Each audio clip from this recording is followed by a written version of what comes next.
1,200 katika kaunti ya Kitui wamepokea matibabu ya bure dhidi ya ugonjwa wa kisukari, shinikizo la damu na magonjwa ya macho.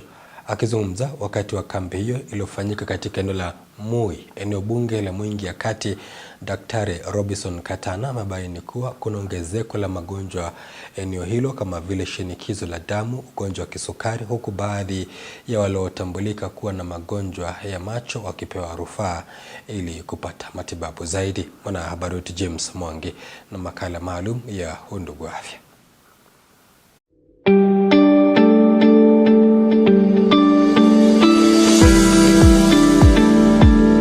Ongezeko la magonjwa kama vile kisukari, shinikizo la damu na unene wa kupita kiasi umeendelea kuwa changamoto kuu kwa afya ya umma.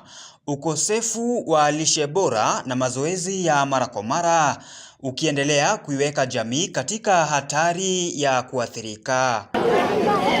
Kupitia kambi ya matibabu ya bure iliyoandaliwa na wakfu wa Kio Wambua kwa ushirikiano na mashirika mengine ya kiafya, zaidi ya wakazi 1,200 katika kaunti ya Kitui walipokea matibabu ya bure na ushauri kutoka kwa wataalamu wa afya dhidi ya shinikizo la damu, ugonjwa wa kisukari, magonjwa ya macho pamoja na saratani. Watu wengi tumeona wako na magonjwa ya yale tunaita lifestyle diseases kama hypertension ama ile kupanda kwa mishipa ya damu ama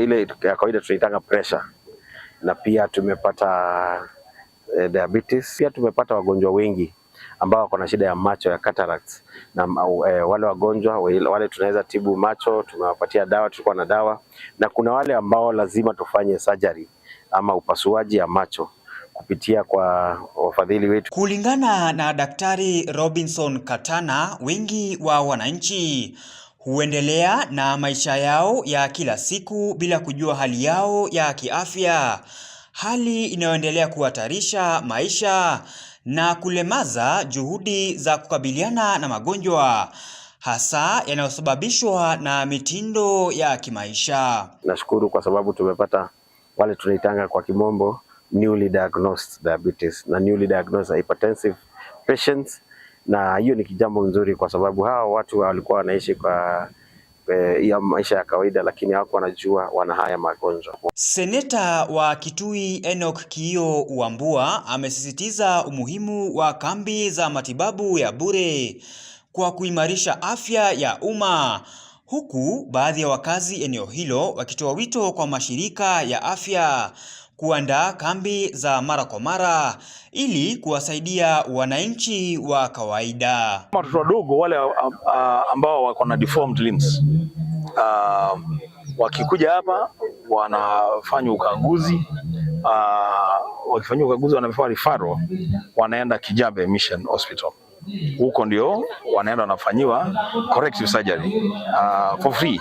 Matibabu kama hii itatusaidia sana. Sisi watu huku mashinani hatupati usaidizi.